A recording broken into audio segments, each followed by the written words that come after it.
Hey there, welcome back to Coding at Home with the Code Hub. Hey, I'm Matt from the Code Hub, and today we're going to be working through some of the stuff that we played with last week in Lights, Camera, Code, the Swift playground that's sort of the next step after the Learn to Code playgrounds. We did a ton of work. We built a camera, we were saving photos from the camera to show them in the user interface. We were saving photos into a photo album that we created with code in the Photos app on the iPad. So if you went off and took photos with the regular camera on your iPad, you could add them to that album and they'll show up in our code. And I'll show you an example of that in today's session. What we're going to do is we're going to go through the last couple of pages. The last page we had where we had a camera, an album view, and an image view. And then we'll also go through the very last page, which was the photo board, and show you some of the homework that I gave you over the weekend. It was kind of involved, and we didn't get it right during the session, and that happens a lot. So we had to kind of do a little bit of digging over the weekend, figure out how to use it, how to access images and all the images out of the album, check to see if our guesses were right, and then construct the interface that we wanted based on that, and a little bit of math.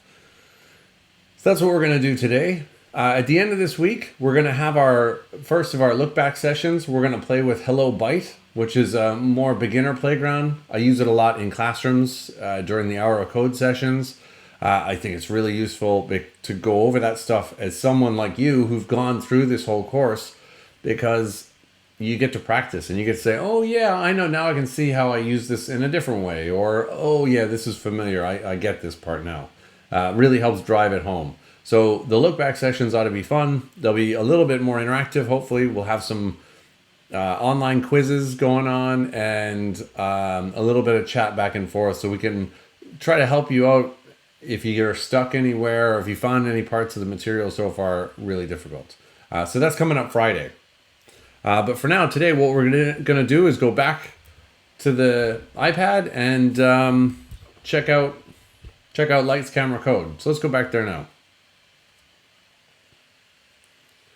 Okay, cool. So we're off in Swift Playgrounds again today. So let's open up Swift Playgrounds. The last playground I was using was my Lights, Camera, Code. So, and this is where we were. We were with this photo board. Now, before we get into this, because I've changed a few of these things, I have some new variables and everything. We're going to go back to the previous page. So if we go back up here to where it says build a photo board, we're going to go back to saving your photos. So if you don't have this open, remember, this is what it looks like. It's this playground here, Lights, Camera, Code. Mine is copy 2 because I have a few different copies of these. So I'm going to open up Lights, Camera, Code and go to saving my photos. So if you don't have it open, or it's your first time joining us, tap on saving your photos. If it is your first time joining us, there's a lot in this particular page that we've covered already. So maybe go back and look at some of the previous sessions for Lights, Camera, Code. Okay, so if we remember, with this one, we have the space. They created that one for us. We have a camera that we created with I have a plain style Swifty camera component, a plain image view, an album view. This image view is going to be where we put the picture that we take with the camera onto the screen. And then we have an album that I called Pictures at Home. And we set the property on album view, the album property on album view, to my album that I just created. And what this will do is, if I don't have a photo album by that name, it'll create one of those for me. And if I do have one, then it'll just use that photo album. So then down here, we added the components of the space at certain points. So here, 0, minus 175. Here we added things and gave them a particular size. To the image view, we want to give a size. The camera had kind of a size built into itself. And then we added the album view and gave it a certain size. That's enough to get it all displayed on the screen. Now what we needed to do then is start the camera. So we'd actually get the preview there. And we set some properties on the image view. We set the border and background color, border width, corner radius. And then we connected the photo taken from the camera to the image view input. So this is what gets the photo when we push that shutter button to show up in the image view. And at the same time, or just after, we say, hey, take that same photo taken and connect it to the album view image input. So it'll save it to the album view. So let's run our code and see what happens. All right, I'd like to access our photos. We'll say we do. If you accidentally hit don't allow,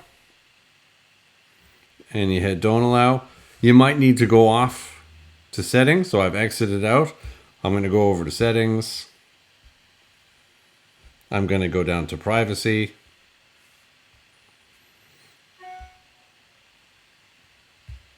And we should have, so we have photos here. We can say, oh, playgrounds. So I've enabled that in the past, but you would just tap read and write photo access for playgrounds. Same thing with the camera. If you tap on the camera, ideally you'll have a listing for playgrounds in there. Now, because we run this every single time, if we deny it, if we stop it and then run it, it should ask us again. Oh, and maybe not. What we'll do is we'll close out of that playground and then open it up again.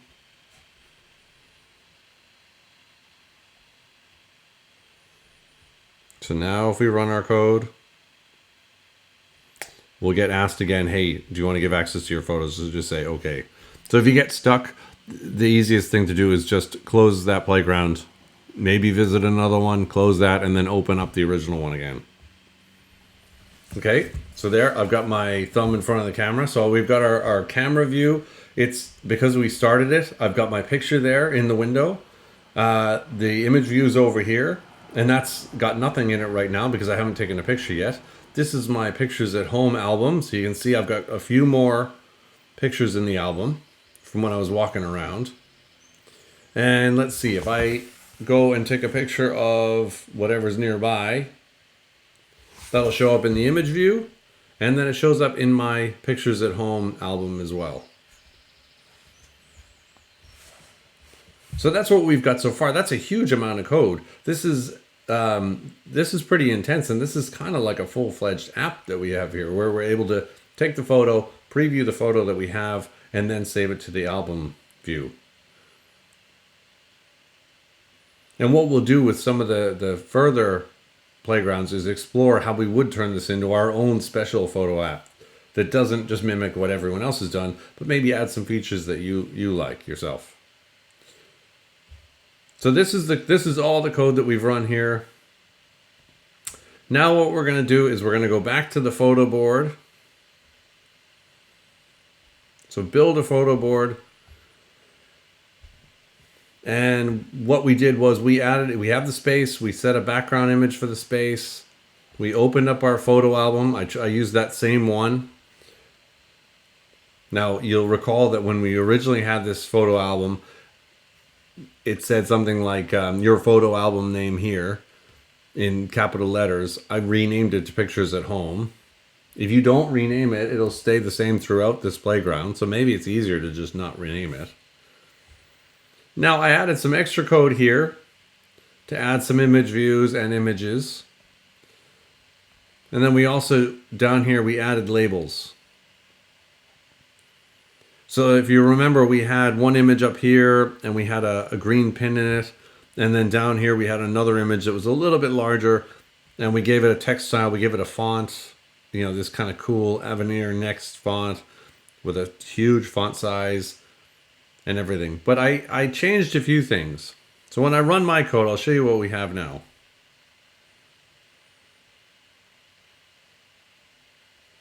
Okay, cool. So if I tap on this separator here, and I'll walk through this with you.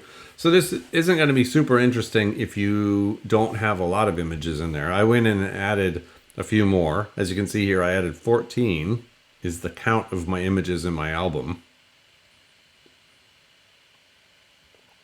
But what I did was I had to do a little bit of math to figure out how big this space was and how I wanted my photos to be laid out. So if I hit this arrow over here, we'll take a look at what I did. So before, what we had was we were adding these.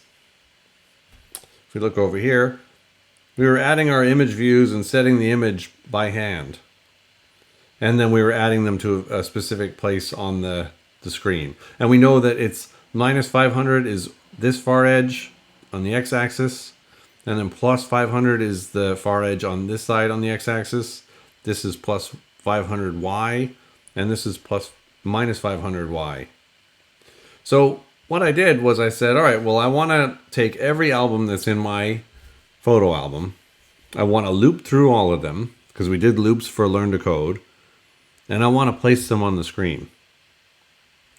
Now I can't place them at the same spot, because if I do that, in fact, if I change this out here, let's just, for kicks, comment this out, and I'll show you what happens if I put them all on the same line, all in the same point. So we'll say space, dot add. We'll say component, so each one. So what I have here, inside my loop is, and it's a while loop.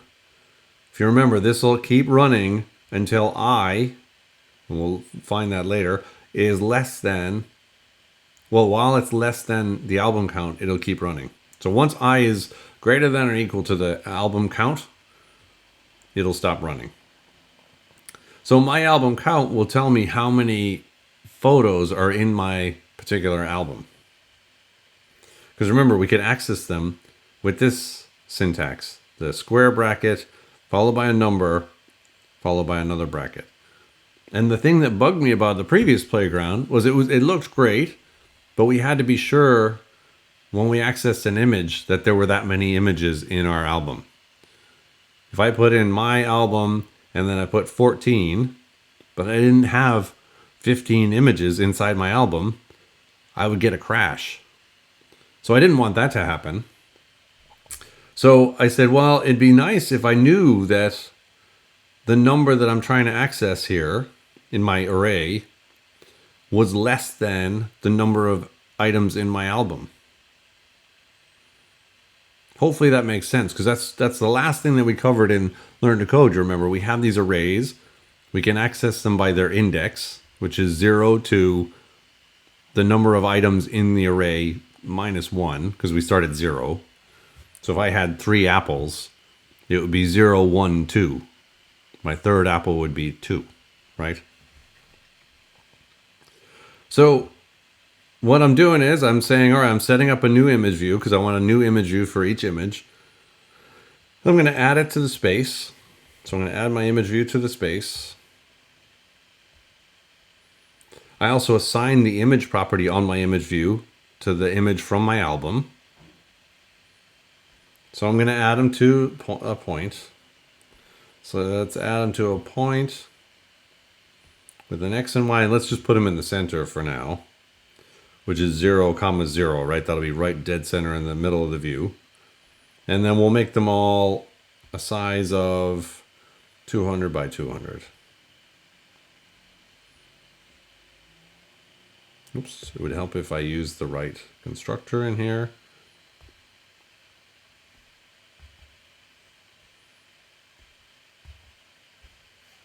Okay. And then we'll get to this little bit of math that we do here again later. We'll ignore this part because that's how I reposition each image as we go through. But this is the important thing.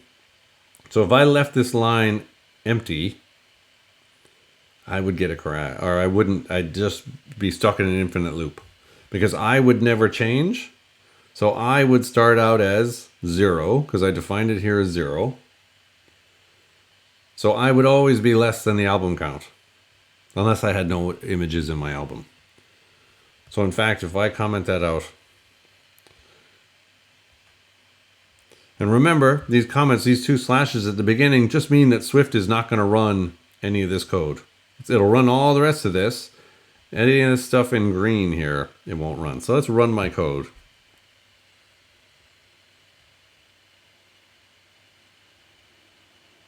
Okay, so what's happening is I'm still running because I keep adding this same first image to the front. In fact, it tells me there's a problem encountered running this playground. Check my code for mistakes, because it realized that, you know what, I'm never going to stop running this while loop. I'll never be able to get out of it. So if we delete those two lines, we're going to let this run, and we're going to have this increment each time. So we're going to say I plus 1. So I here, I'll go look it up. I'll say, all right, cool, it's 0. I'm going to add 1 to it and then assign it to 1, or assign it to I. So now it'll be 1. And then the next time through, it'll say, okay, cool, I plus 1 is 2. So I'll assign I to 2. So here, let's check it out. Let's run our code. Okay. All right, cool. Maybe that's the effect that I want, is I want the images to kind of just show up one after the other on top of each other, but probably not. But this is what happens when I have them all shown on the same point. So the next thing I did was I said, well, I don't want them to show up on the same point. I want them to change.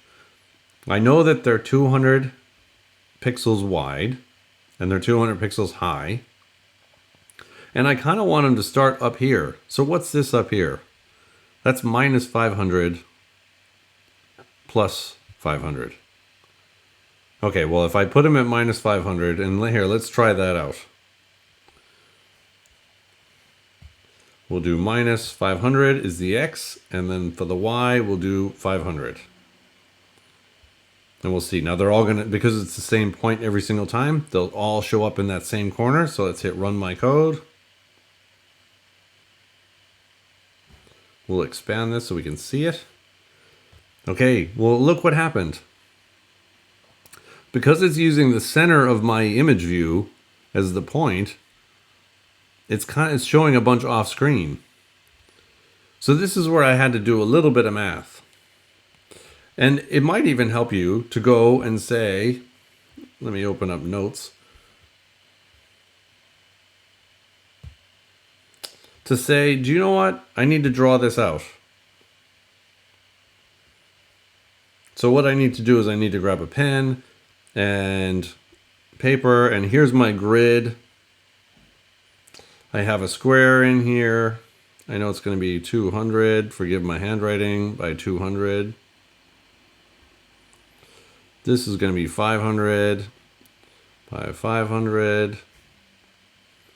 Okay, now I need to figure out, how do I get this shape here to show up in there? And how am I going to get it to lay out properly? How many of these 200s can I fit inside 500 width? Well, actually, it's not even 500 width, right? Because that's minus 500 over here, and this is plus 500. So actually, this one would be wrong. So we'd scratch this part out and scratch this out, and we'd say, actually, this is 1,000, and this is 1,000. All right, well, how many times does 200 go into 1,000? Well, it's 5. Okay, so I should be able to get 5 across there.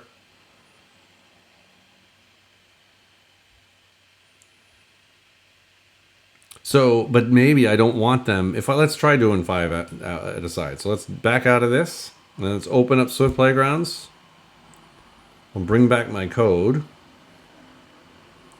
So how am I going to do that from a math perspective? So I have my size defined.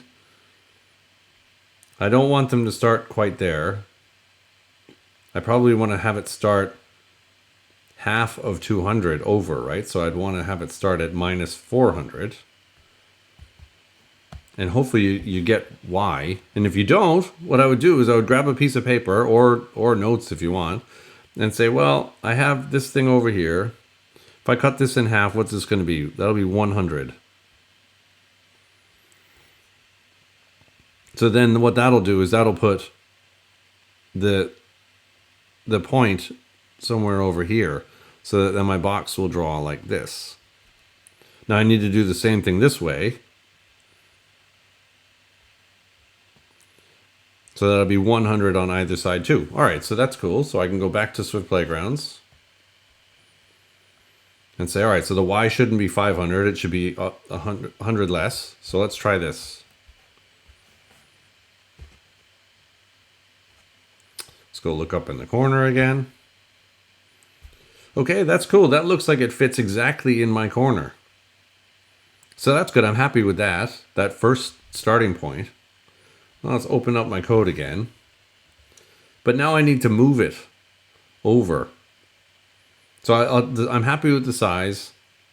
I want to change my X and, well, not the Y coordinates the next time through. So I want to change my X coordinates, which is here, because it's going to move over this way. So if I move over this way, I need to move over 200 because the image is 200, right? So I'm going to say, all right, I want to forget this math down here. We'll comment that out for 1 second. This is kind of handy because you can do multi-line comments with this. If you start out a line with a slash and then an asterisk, it will ignore everything until it sees another asterisk and then a slash. Very useful if you're playing around with stuff and you're thinking, oh, I might want to keep this. So I don't want to delete it, but I don't want the code to run it either. So just like our little technique down here where we added 1 to I and then went through again and said, oh, cool, add 1 to I and then assign it to I again. Let's do the same thing with X. So the photo is 200. We know that it's 200 pixels wide because we set it there. So let's add 200 to X every single time we run this loop. So let's try running our code. And in fact, I'm going to expand this so I can see it right away. So let's hit run my code. Okay, it didn't work. What happened? Let's open this up. Well, we did a great job adding to it, but we're not using X anywhere in here. So what we have to do is we have to go back here. Oh, and look, we can see that I already have X starts out as being assigned to -400. All right, perfect. Well, let's get rid of this and let's use X there instead. This is a really good use of variables because we do want it to change as we go through. So now if I hit run my code, and remember, I just changed my X coordinate when I'm creating a point inside my loop to X, the variable. Now I might have called it X position to be a little bit more explicit, but X kind of works. I hit run my code. Okay, cool. All right, now we have a small problem because this is great. They're lining up well. And in fact, the photos that I took with my built-in camera are the right size. I've got now camera photos that I took off with another camera, an iPhone camera, and then added to this album look a bit different. But they're still taking up that 200 by 200 space. The rest of them drew off here, off screen. Because it knows nothing about my code knows nothing, the images know nothing about this particular space. They're just going off and drawing themselves wherever. So I have to start drawing on the next line. So if I go back, if we hit this arrow again, now we've done the X part. Now we got to do the Y part. So let's see, we start out at 300. Let's start at 400 because this is the math that we're working off of. This will put it right on the top. Let me change this Y to my variable Y. Now you see I've already done a little bit of work. And I said, okay, if X is greater than 500, I'm going to reset my X to -400. So if X is greater than 500 over here, it'll reset it all the way back to here to -400. And then what we'll do is we'll say, hey, just like we were adding to X and to I over here, now we can subtract from Y. We can subtract, 205. Let's do 200 just to keep things consistent here.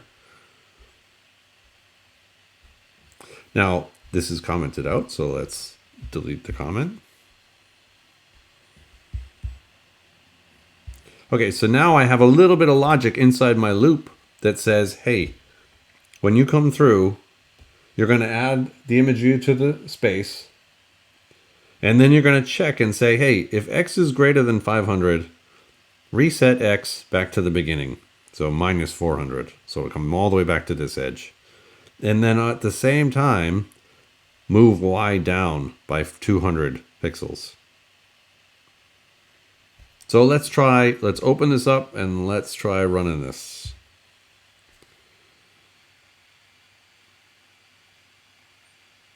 Okay, cool, way better. Now I've got them laid out. Now they're a bit tight. There's no space really between these portrait images, especially in the ones above them. And these images kind of blend into each other. But this is looking great. This is looking way better. So this is a way to take your photo board, and you can also play around with other things. You can rotate them a little bit inside here, just like we were doing below. You know, we had labels added. We could add a label to each image as we go and use this point. Remember in the previous example, we said things like, all right, cool, I can access things like image view dot position. So I could set a label based on the position of the image view. I can rotate the image view. I can give them borders. There's loads of things that we can still do with this. In fact, when you first saw this code example, I didn't use 200. Here I used 205 because I wanted to give a little bit of padding to my images. So this is one way that you can get all of the photos that you've taken with the camera app that you just built into your photo album view.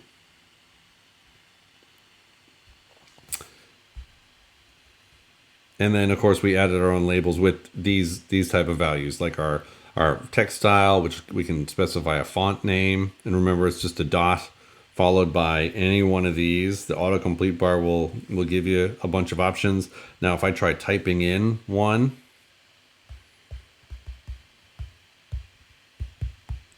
and I hit run, it'll tell me that, ooh, that's an error. They don't have a font of that type. So that's kind of a nice little feature here, that it'll catch anything. You can't just guess and make up a font name. You have to use one of the ones that are built in.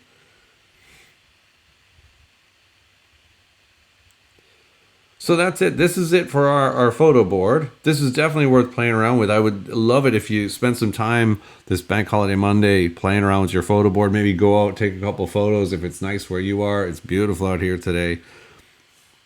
And play around with your photo board, because what we're going to be doing tomorrow, and we'll download it now, is we're going to be playing with the Assemble Your Camera playground. Now, this Lights Camera Code playground was a huge jump, big leap. We got to apply a lot of the concepts that we learned in Everyone Can Code puzzles to more everyday programming techniques and occasions. It gets much harder. This is way harder than the stuff that you were doing, because you have to think about, oh, okay, all right, this is how I might use an array. This is where I have to bring some math into it. This is where I might go off and go to notes and draw out how I want the things to lay out. Now, what we're going to do next is we're going to go to more playgrounds. So I just hit the See All button. And we're going to grab this playground. So just like Lights Camera Code was a jump up, this is another pretty big jump up. So if you need to go back and review stuff, there's no harm in that. The Friday sessions are going to be a lot of fun because there's going to be a better review, and you need that. It's not going to come instantly, all of this stuff. So what I'm going to do is I'm going to assemble my camera. This is actually marked by Apple as an intermediate playground. So this is a big step up. So what I want you to do is go off and download that now. And while we're waiting for that to download, I'll show you what's in it. So if we open up Assemble the Camera Playground, we're going to go back to the very first. We'll go to the introduction. So this is what I was talking about, building a camera that is sort of your own special take on what a camera should be and how you use your camera. What we're going to do is we're going to look through some of the elements that are kind of common. So you can see here there's the shutter button they keep tapping. This one looks like it might flip the camera front to back. In this case, maybe this is the design they like. They have the shutter button there. We've got a starfish shaped one.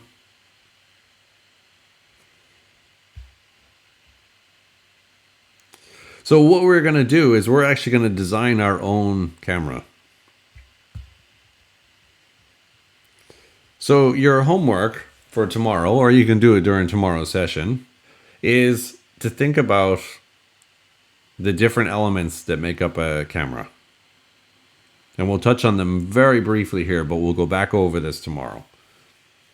So you can see here that we've got a design image. So basically what we're going to do is if we run this code, we're able to just select an image here. If I run my code, I've got a space, I've got my design. That's the design image that I'm using. It looks a bit like this. And then it's being added to the space right in the middle of the screen. If we hit run my code, we're going to see, okay, cool, we've got an image added. I can't interact with it because it's just an image, but it looks like this might be our shutter button. This looks like it might be a zoom slider. And this is a front to back camera switcher. So if we stop that, what we're going to do is we're going to actually design this. So you can use notes like I was using before and use the little, the drawing tools. Or you can use sketches, or you can use pages, or whatever you like to do some design work. So what you're going to do is you're going to draw out the interface for your camera, sketch it out, and then you're going to give a quick thought about features. So we talked about the shutter button. So that's just going to be a button that when you press it, takes a snapshot of the viewfinder. You may have noticed in some of those other cameras that we saw in the introduction that it's really hard to see the shutter button. And maybe that's okay for the type of camera that you want to build. Maybe it's not as important to find the shutter button. But for most cameras that I use, I want to know where to take a picture from. So you have to design where the shutter button's going to go. You have to design the viewfinder, which is where the camera view comes up. So we're going to have a new component called a camera view. Before we just had one giant component called Swifty Camera. Now it's getting broken down for us. So we have to design our own Swifty Camera. And in fact, it's not going to be called Swifty Camera anymore. It's going to be called My Camera. And we'll go into that a little bit tomorrow. So your viewfinder, and you saw that in like the starfish one, for example, they had a starfish shaped viewfinder. So it doesn't have to be rectangular. There's a mask where you can change the shape of the viewfinder. In this case, we've got an avocado. We've got an overlay image. So we can put an image inside the camera view that has cutouts that we can look through, like this shark one, we look through the mouth, or the starfish one in the other example. We have a front back button to consider that'll flip the camera. Now, this is a pretty common icon that we'll use, these two circular arrows, but maybe you want to indicate it some other way. And then we also want to design a zoom slider that allows us to zoom in and out with the cameras on our iPads. So that's what we're going to think about for tomorrow. We're going to do a bit of design thinking and really consider how we're going to build our app. This is very important when we start getting into building apps, because if you just rush into it, it's going to be very hard you're going to get stuck at a certain stage. And if you don't have a little bit of a plan, it's going to be very hard to stay on track. And you might get frustrated and then just leave it. You'll be much better off going in with a bit of a plan, even a design that you can print out and stick on your wall to say, okay, this is the camera that I want to design. Here I go. So if you want to go into something like notes, what I did was I went up here there, or down here, there's a little marker button. If you tap on that, now I have a choice of a few different items here. I could use a highlighter. I'm going to use my pen. I'm going to draw my camera.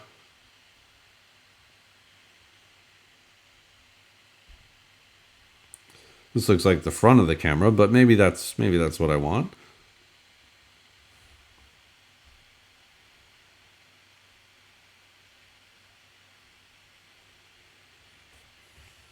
And then let's see, I think that would be pretty good. So this would be my shutter button over here. This will be my flip button to flip it back and forth. And then I do like having the zoom right underneath it. So we'll have the zoom slider right about there. That's my camera view for my viewfinder.